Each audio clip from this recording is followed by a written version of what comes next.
Good morning, my name is Stanislav. I am a judo black belt and I've practiced sport for 17 plus years. I'm also a physical therapist, and in this channel I talk about judo, rehab, and strength training in general. But in today's video I want to talk about something, let's say, a little bit more personal, and I want to share with you in this 17 years that I'm practicing judo. I started when I was 7 and today I'm 24.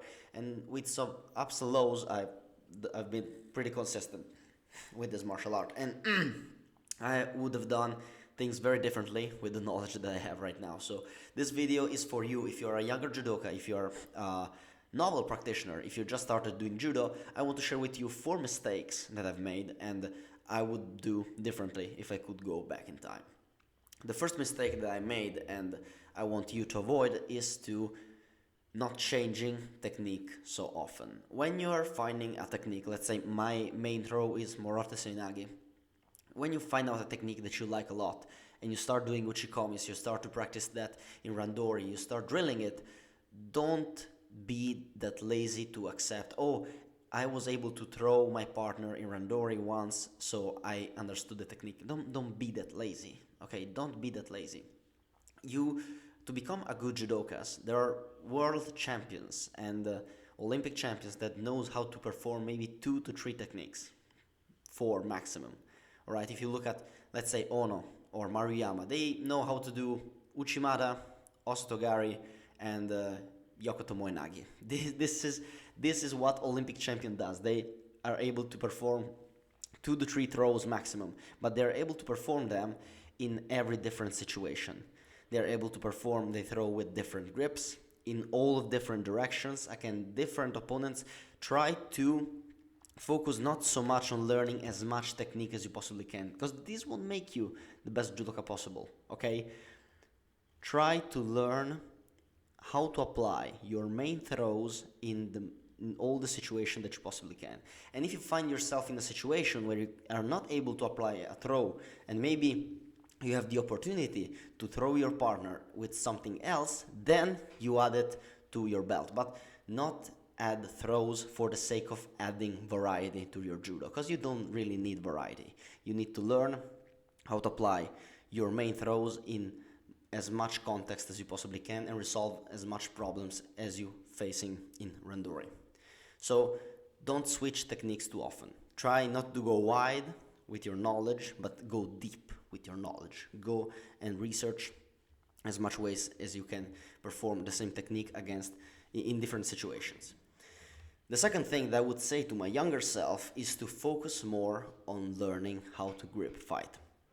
The lie that is being sold in many dojos because grip fighting is boring, but the reality is that if you want to be a good judoka, you need to learn how to grip fight first and then how to throw later. Because the reality is, if you look at judo match, the throws are very little. What happens a lot is the gripping, the grip fighting. 80%, let's say also 85 to 90% of judo is grip fighting, knowing how to land your hands on your partner's gi, how to control your opponent in order to throw him. If you don't know the basics of grip fighting, you won't be able to throw your opponent later. This is a sad reality. And it's difficult because learn how to gripping, it's kind of boring. It's very repetitive. You also need to do uchikomis of gripping. Doing uchikomi is generally boring itself, but doing drilling of uchikomi gripping, it's even more boring. But it's essential if you want to be a better judoka. You need how to break a grip, you need to know how to grab the sleeve, how to grab the lapel, what happens if your partner doesn't give you the lapel, what to do against a right opponent, what to do against a left opponent, what to do if your opponent blocks you a hand in a certain way. So try to learn more about grip fighting against same guard, against the opposite, against a yotsu or kenkayotsu, this stuff, because it will serve you much more than drilling uchikomi till the end, especially when you go to a higher level or when you become older. Because you can be the best judoka in the world, you can have the best taiyotoshi, the best Morata Seinage, but if you're not able to grip your partner in an efficient way, you won't be able to apply your techniques. The third thing that I would say to my younger self is that strength training is essential.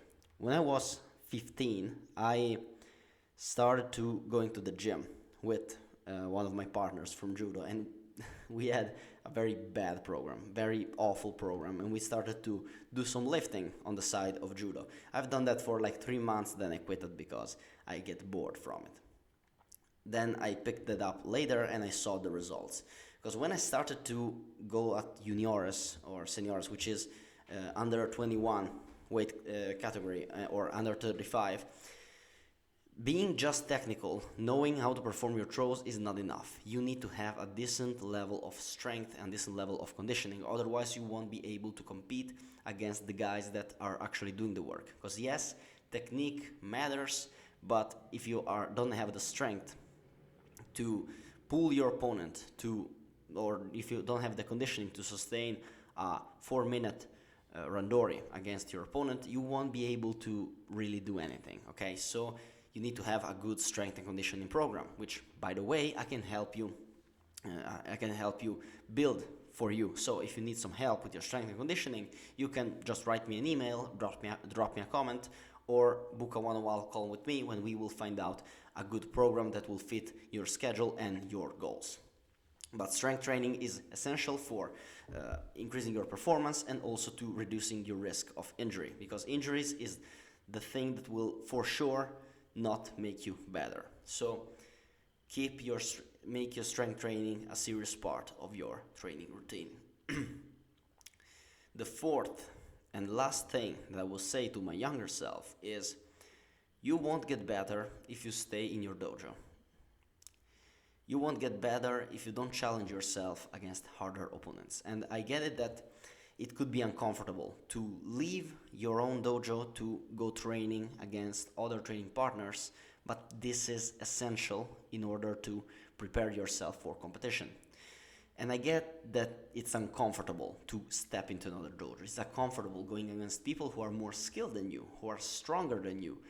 But this is the only way in which you can expose the gaps in your game and then start to work on it. Because if you don't expose these gaps in training, this will be exposed into competition and it will be much more uglier. So it is better to get your ass kicked in competition rather than getting your ass kicked to get your ass kicked into another training with other people rather than get your ass kicked in competition. So try to go out of, I know it's some cliche and very corny, but get out of your comfort zone. Go against people that kick your ass so that you can expose what are you lacking. Do you have problem gripping?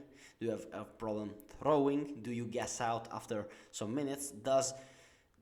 Do you have the strength to actually face the opponent that you have in competition, your same weight class? This is very helpful to give you feedback about how you need to modify your training and keep progressing in this sport. The video is over. I hope that this advice was useful, and if you, as I said before, if you have any doubts about rehab, if you have any doubts about pain, judo, or strength and conditioning, please hit me a DM, write me an email, or book a one-on-one call with me, which is free, and I will happily listen to your problems and try to craft a solution which is personalized to you. Thank you for watching, and remember to aim upward as always.